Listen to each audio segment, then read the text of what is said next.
Hi అండి. నిన్న మేము కొత్త చీర కొన్నామండి. ఫంక్షన్కి ఇది కట్టుకొని వెళ్ళామండి. వాళ్ళు ఇలా కుచ్చులు ఇలా ముడేశారండి. అవి పోగులు పట్టుకొని ఇది చీర అంతా ఇలా అయిందండి.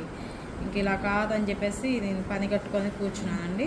ఇదిగోండి ఇలా జడ అల్లినట్టు అల్లుతున్నానండి. ఇట్లా అయితే ఊడిపోదు, కుచ్చులు కూడా బాగా వస్తాయని నేను కొత్తగా ఇలా ట్రై చేస్తున్నాను అండి. రకరకాలుగా కుచ్చులు, స్టోన్స్, కుందన్స్ వేసి కడతా ఉంటారండి. నేను ఇదిగో ఇలా చేస్తున్నాను అండి.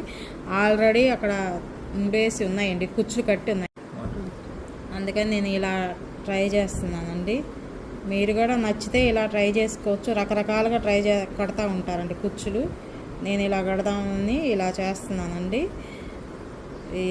నిన్నంతా పాడైపోయిందండి. ఫంక్షన్కి వెళ్ళాము, అసలు బాగా పాడైపోయింది చీర. కొత్త చీరలాగా లేకుండా పోయిందండి. ఇవన్నీ పోగులంతా ఊడిపోయి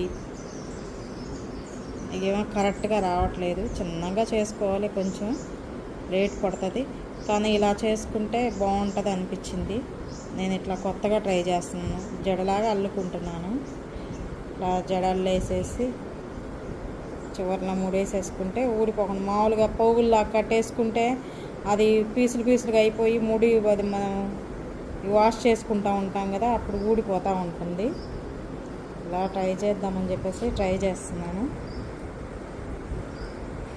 ఇలా లాస్ట్లోకి ఇలా ముడేసేస్తే చివరి దాకా అల్లకుండా అయినా కూడా